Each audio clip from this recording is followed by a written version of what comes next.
Can you hear that? My neighbour's literally doing like karaoke of The Greatest Showman ever. Can you guys hear that? It's so cute. I want to join her because that's a good show. But today we're gonna talk about Black Panther, Black Panther, Black Panther. Everybody say kikiriki, kikiriki. If you haven't seen Black Panther, that's cool, but try and watch it soon because it's way. The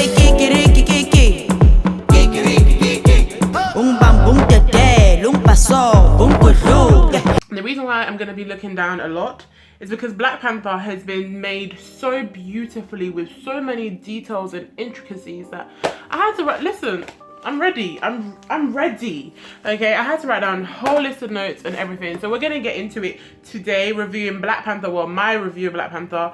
As I said, there's so many things that you have to be like focused, or you can miss easily. So it's gonna be my review. It's gonna be my review of Black Panther. First of all, before we get into it, make sure you click that subscribe button. It's on that side. So just get your finger, click subscribe. See, and now you get to see me for the free. It's free as well to subscribe. Okay, so everyone has been talking about Black Panther. I've been anticipating it for a while. I put on my my university has a Black Social and Political Society, and I put it on there. I was like, listen, I want to go watch this. Who's down to watch it with me? Anyway, long story short, it got made into an event, and we went to see it. It was lit. It was superb, and I'm so glad I went to see it as a culture, like not as a culture, but with a group of people, because it wouldn't have been the same without that. Like, it's a group thing. I don't know, it's a group effort. I'm not a comic book fan, so don't come and slew me and say, you don't know this because you didn't read the comic books. Listen, I haven't even done my reading for the next week, so I don't have enough time to sit down and be reading comic books with you. Maybe in the future I will actually take my time and read comic books, but I can't promise anything. Like, I was ready to go and support Black Panther. Anybody black, I'm going to support you. I took my Audi popcorn bag. Yes, it's 75p. Yes, I got one for me and my friend. And I was sitting there just ready to, I was feeling so much pride, even just at the opening credits. I just felt so much pride. And I knew Black Panther was going to be amazing because it was directed by Ryan Coogler. Ryan Coogler was the director of Fruitvale Station, which made me cry. He was also the director of Creed, which also was just so phenomenal. So I knew we were, and he thought about every detail down to the outfits, everything. There's a video out of his director notes, and I'm gonna link it down below because you guys need to watch it to understand that this guy, smart, intelligent, and he brought the black to the Black Panther. And I just appreciate how meticulous Ryan Coogler was with every detail of the movie. I'm going to include the director now. I don't even know where to start with Black Panther, but I'm going to start with the characters. And I'm going to start with my two favorite characters, or the characters that resonate with me the most. First, Shuri, and then Okoye. Let's start with Shuri. Shuri was the one who brought the comic relief to the entire movie. She made us laugh. From the moment she said, "Don't scare me like that, colonizer." By the way, I've been using the word colonizer a lot recently. And to the moment she said, "What are those?" we understood that Shuri was our girl. She made us laugh. She made us happy. And she also brought the intelligence into that comic relief. She was, the way she thought about science and how she was going to protect her brother using her skill, her science, like her knowledge in science and technology was just like, wow. Shuri thought about everything her brother didn't.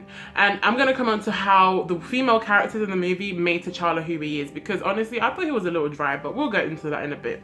I loved Okoye. She is a stoic woman who was about her country and about fighting for her king. Like, she's amazing. And I love the fact that Ryan Coogler, whoever created the character of Okoye, made sure that she was a warrior, and a formidable warrior, but she was also someone who had a soft side. She stopped a war, bruh, because of love. Oh, Okoye.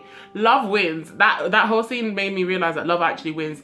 So Okoye, usually when we have like black female strong characters, they never really have a love interest, and if they do, they're always seen as sassy or whatever. But Okoye can be a warrior, but also she can have a love interest without sacrificing both things she loves. When in that scene where during the Civil War, when I don't remember his character name, so I'm just gonna call him Daniel. Sorry. When Daniel said, "My love, would you kill me?" and she said, "For Wakanda, no questions." I was like, ooh, yes. she didn't have to sacrifice her love for the love of her country.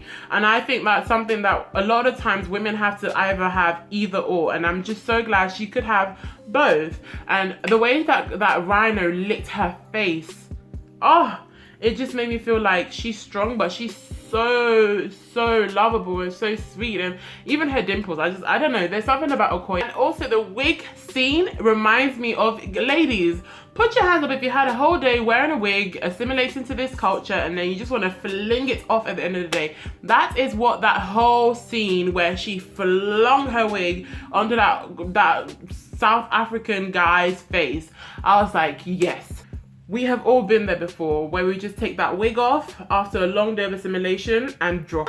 Nakia reminds me of black people in the diaspora. What I mean by that is, you know, when you go to a Western country, you've been educated in a Western country, so you've been to, you know, you've done your undergraduate, you've done your postgraduate, whatever. You want to take all the things you've learned in your studies, you want to take it back home. That is what Nakia reminds me of. I think Nakia is a representation of a lot of us in this community, in the black community. We want to make our countries a bit more socially just. We want to do things to just help.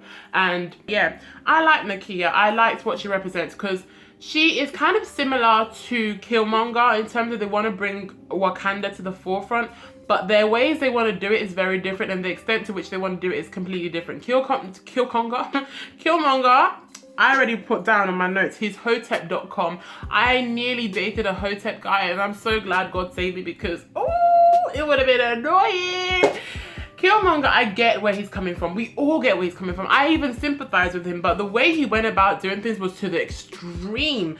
Nakia wanted to save the world and bring Wakanda to the world and bring vibranium to the world to save the world, not to overthrow people and do like he was doing a bit too much. And yeah, Killmonger was a hotep.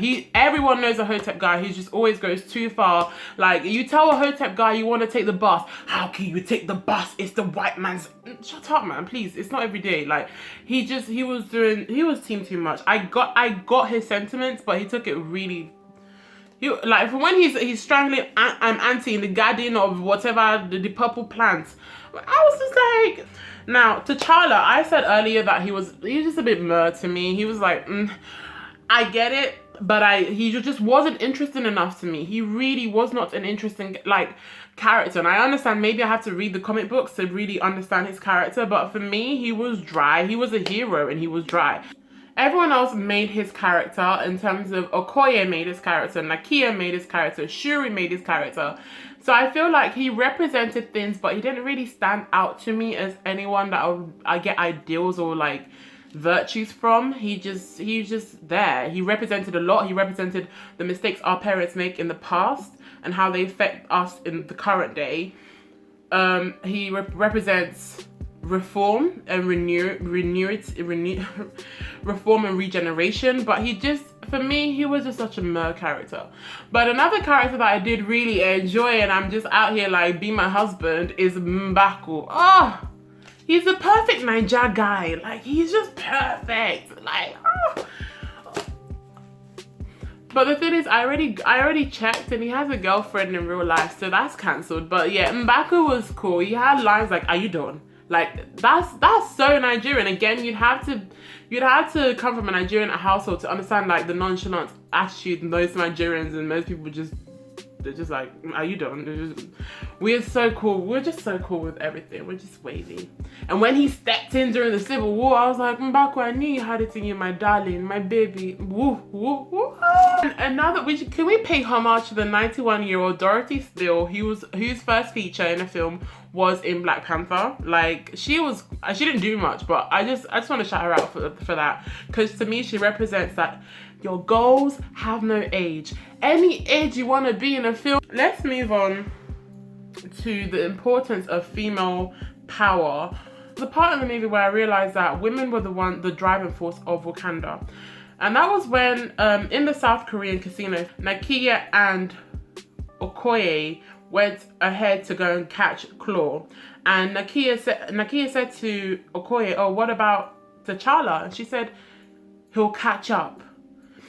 That was significant to me. I'll tell you why. I used to study English literature and I used to study classical civilization, and I used to learn a lot about gods and kings and the importance of them and the rulers of the world, right?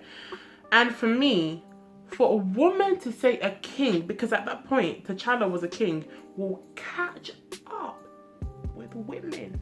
Hey, I knew that they were the driving force and the mastermind behind the whole thing. Because usually kings and gods, whatever, they don't catch up with anyone, let alone a woman. That's when I knew that Kugla, I like you, bro. Women are the driving force behind most social justice actions that we see today. Like, there's no lie behind it. Black Lives Matter, guess who did that? A woman. Me Too campaign, guess who did that? A woman. So for me, it represented what really truly happens. Moving on now, sexuality does not equal power in Black Panther. The outfits weren't revealing. There's nothing wrong with wearing revealing outfits. Feminists don't come at me, I'm a feminist too. But it just showed that there were different ways that women can acquire power without having to show their skin or their butts or whatever. We didn't have any overly sexual scenes. The only time we saw people kissing was when Michael B. Jordan or Killmonger was kissing his girlfriend. That was a bit like, you guys need to chill.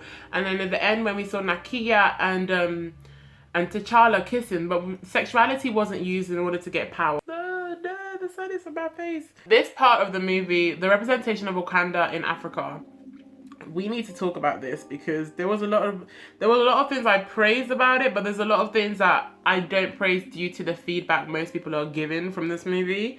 So the first thing I really enjoyed about the representation of Africa in Wakanda, the representation of Africa in Black Panther, is the fact that Africa is not a one homogenous place. It's really not. There are different cultures, different tribes, even within one whole country like Wakanda.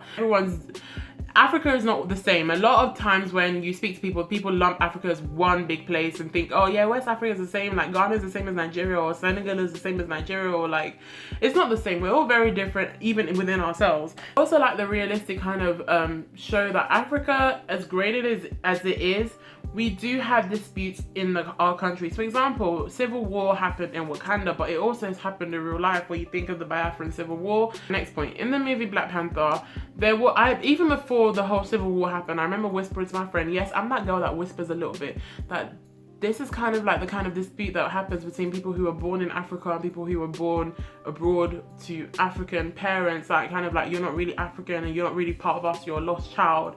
And I have said, I touched upon this in one of my older videos, is that there's always a dispute about what really makes you African and how you experience your national pride and how you experience your identity. And I really enjoy the fact that he brought that out with the characters T'Challa and Killmonger. I thought it was realistic because it does happen. Now, moving on, a lot of the people in the diaspora that have never been to Africa haven't really experienced the harsh realities of African living. And I'm using the word Africa because I'm thinking of all the different countries. So it's not like I'm being a dick and I don't know how to, there are more than one countries in Africa. I do, but I'm thinking of Africa as a whole now. A lot of people have this kind of idea that Africa is now a utopia, let's all go back home, which is kind of what Pan-Africanism is to an extent. But I really don't, I dispute that so, because a lot of people acting like Wakanda is a real place in Africa. And if you really go to a real place in Africa, you see that all is not that well back home.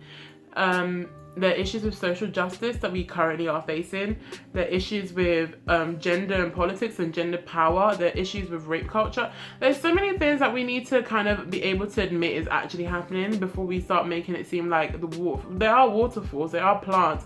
We are really rich and abundant in cobalt, diamonds, whatever. But there has been a big mismanagement of all those resources. And that could be linked back to colonization because, yes, colonization has destroyed what Africa was before. And Lupita Nyong'o made a comment about this. What would Africa be without colonization? We really unlearn the harmful things that we've learned from the colonizers by ourselves. Because at this point, they don't give a damn about us. We need to be able to unlearn those things. One final comment is that the movie kind of felt quick. I don't know, maybe because I was enjoying it so much, but there were some parts I was like, slow down.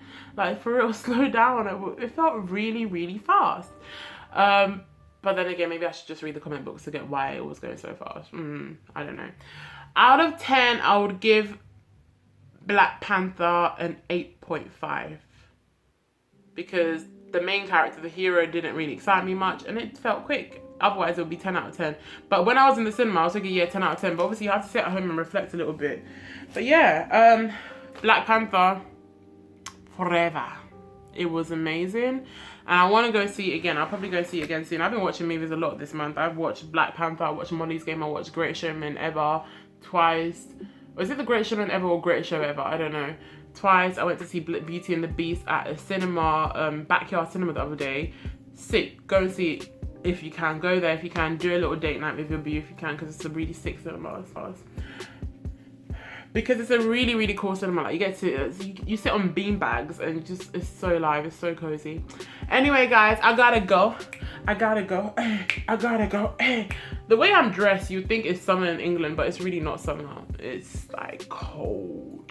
If you haven't subscribed to my channel, make sure you click that subscribe button. Like this video. Tell me your favorite parts in Black Panther. Tell me where you think I'm wrong in my... Tell me the parts you enjoyed. Tell me the parts you least enjoyed. Whatever. Let me know. Comment down below, please, guys. Comment down below, because this movie is a commentary. There's so many things that we could comment on that I don't even think I'm ready to delve into, because he just, Ryan Coogler killed it. So yeah, take care, guys. Love y'all. Bye.